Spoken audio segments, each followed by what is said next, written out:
श्री शिवाय नमस्तुभ्यम। श्री काशी शिव महापुराण की कथा जो कि यावतवाल महाराष्ट्र में चल रही है। आज 4th दिवस की कथा समाप्त हो चुकी है।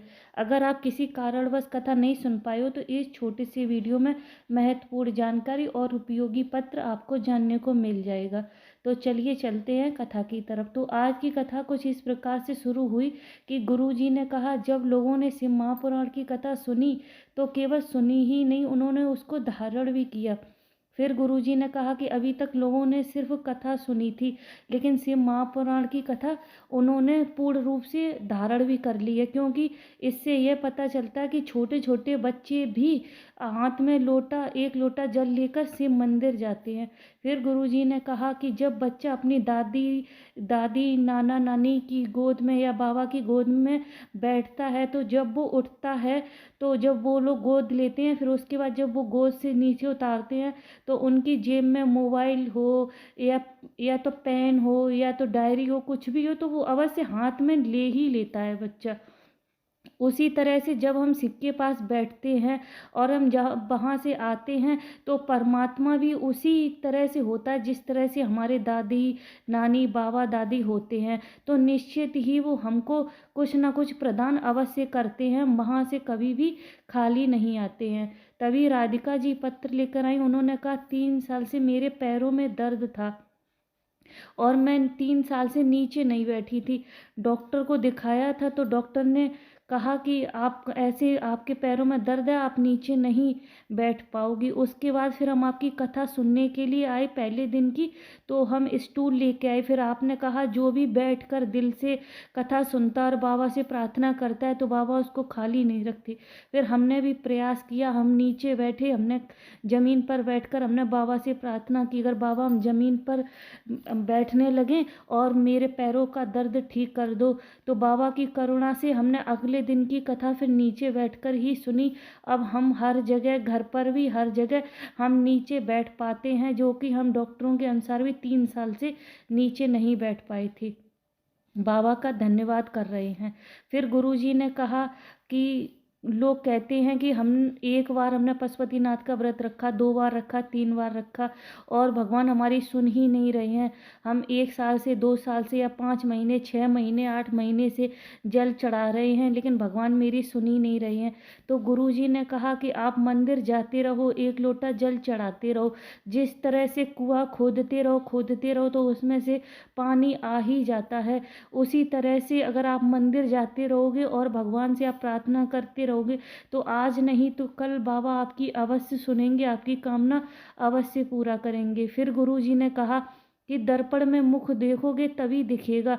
उसी तरह से अगर आपके पास 2, 4, 5 हज़ार रुपये हैं, अगर आप उसमें खुश रह सकते हैं तो आप रह लोगे, लेकिन आपने सोचा इससे क्या होता है, इससे ये नहीं होता, वो नहीं होता, अगर आप टेंशन लोगे तो फिर उससे आपको दुख ही मिलेगा। आप जैसा सोचोगे वैसा ही आपके साथ होगा और आप वैसे ही बनते चले जाओगे। अगर आप दुख की सोचोगे तो दुख में ही डूबोगे, और अगर आप उसी में ही खुशी ढूंढोगे तो आप खुश रहना सीख जाओगे।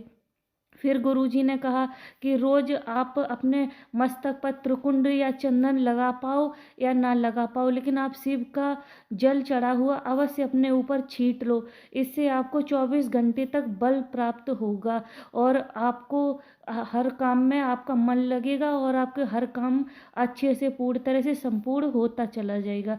फिर गुरुजी ने कहा कि अगर आप अपने किसी रिश्तेदार को अगर हॉस्पिटल में दिखाने जा रहे हैं तो आप उससे पहले उसको शिव मंदिर अवश्य ले जाएं और वहाँ से बाबा से कुंदकेश्वर महादेव का नाम बोल के एक बेलपत्री ले लें, या तो आप उसको खा लें, अगर आप नहीं खा सकते हैं तो आप उसको अपने पर्स में डाल लें। बाबा की कृपा से कोई भी बड़ी बीमारी नहीं निकलेगी, क्योंकि शिव से बड़ा तो डॉक्टर कोई भी नहीं है। फिर गुरुजी ने कहा कि भजन, भोजन और धन और नारी जितनी ढकी हुई होती है उतना ही अच्छा होता है, क्योंकि किसी के सामने हमें भजन नहीं करना चाहिए और ना ही हमको भोजन करना चाहिए, ना ही हमको अपने धन की जानकारी देनी चाहिए। और नारी भी जितने ढककर कपड़े पहनेगी, जितनी सभ्यता के साथ रहेगी उतना ही अच्छा है, क्योंकि घाव है, जब वो घाव खुला होता है तो उसमें मक्खी भिनभिनाती है। तो आगे आप खुद समझदार हैं। फिर गुरुजी ने कहा कि जैसे मंदिर का कोई भी कार्य अगर आपको मिला है, झाड़ू झाड़ू पोछा करना, सफाई करना या कपड़ों की सेवा, श्रृंगार सेवा, भोजन व्यवस्था, रंगाई पुताई, अगर आपको कुछ भी कार्य मिला है मंदिर का, तो ये समझ के चलना कि बाबा ने आपको अपने बेटा या बेटी के रूप में स्वीकार किया है। यह बाबा की करुणा ही है और आप बाबा के बहुत करीब हो, तभी आपको यह सब कार्य मिला है, क्योंकि यह सब बाबा की कृपा से ही होता है, ऐसे ही किसी को नहीं मिल पाता है। तभी पमार चंदा जी पत्र लेकर आई। उन्होंने कहा मेरे 2 बेटे थे और वो कोई भी बिजनेस नहीं करते थे और उनके पास कोई भी काम धंधा नहीं था। फिर मैं रोज़ शिव मंदिर जाती थी, झाड़ू पोछा करती थी, सफाई करती थी और बाबा पर 1 लोटा जल चढ़ा देती थी। बाबा से प्रार्थना करती थी कि बाबा हमारे तो कोई काम धंधा नहीं है, पर हमारे बेटे सरकारी नौकरी में लग जाएं। बाबा की कृपा से ऐसी करुणा हुई कि मेरे दोनों बेटे सरकारी नौकरी में लग गए। बाबा का धन्यवाद करने आई हूँ। तभी रितु जी भी पत्र लेकर आई। उन्होंने कहा बहुत साल प्रयत्न कर रहे थे सरकारी नौकरी के लिए। फिर किसी ने कहा कि शिव मंदिर में झाड़ू लगाओ, बाबा से प्रार्थना करो और वहाँ बैठकर प्रार्थना करो, बाबा अवश्य सुनेंगे। बाबा की कृपा का क्या वर्णन करूँ। जो 2018 में नौकरी का इंटरव्यू दिया था, बाबा की कृपा से मेरी वो सरकारी नौकरी लग गई। बाबा का धन्यवाद करने आई हूँ। तभी मंजूषा जी भी पत्र लेकर आई। उन्होंने कहा कि 200 रुपये की पगार मिलती है, उसी में ही घर का खर्च चलाना पड़ता है। आपके बताए तरीके से बहुत सारे लोगों ने शराब छोड़ी है, हम भी इसी आस से आए हैं। उन्होंने कहा हम कहीं और तो नहीं जा सकते हैं, तो बाबा की करुणा यहीं हो गई, तो हम यहीं पर कथा सुनने के लिए आए। और 200 रुपये में क्या होता है, हम लोग कभी अच्छा भोजन भी नहीं कर पाते हैं। बाबा की कृपा से यहाँ अच्छे अच्छे पकवान, अच्छा अच्छा भोजन करने को मिल रहा है, तो उसी का धन्यवाद करते हैं। तभी संध्या जी भी पत्र लेकर आई। उन्होंने कहा मेरी बहू को 3 महीने का गर्भ था। डॉक्टर ने कहा कि इस बच्चे को मत रखो, यह पूर्ण तरह से विकलांग होगा, इसके मस्तिष्क काम नहीं करेगा। तो डॉक्टरों के बताए अनुसार तो उन्होंने बच्चे को रखने को मना कर दिया था, लेकिन मेरा बाबा पर इतना भरोसा था। हमने कहा इतने साल बाद तो बाबा ने बच्चा दिया है, हम इसको रखेंगे। उसके बाद 5 महीने के बाद जब हमने फिर डॉक्टर को दिखाया, तो डॉक्टर ने फिर बोला कि ये बच्चा सुन नहीं पाएगा, बोल नहीं पाएगा, देख नहीं पाएगा, इस बच्चे को मत रखो।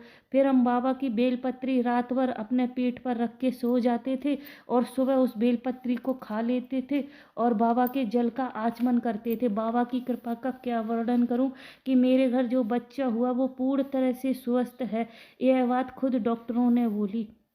फिर गुरुजी ने कहा कि अगर तुमको कभी भी कोई बुरा भला बोलता है या ताना देता है, तो तुम कभी भी उसको कुछ भी नहीं बोलना, तुम्हारे बदले में महादेव स्वयं उसको जवाब देंगे। क्योंकि जब बच्चा बड़ों के साथ में जाता है तो बच्चा किसी को जवाब नहीं देता, बड़े स्वयं उसको जवाब देते हैं।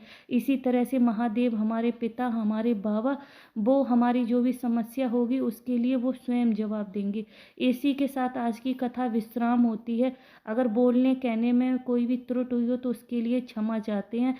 शिव पर 1 लोटा जल अवश्य समर्पित करते रहिए। मिलते हैं कल नई कथा में, तब तक श्री शिवाय नमस्तुभ्यम। हर हर महादेव।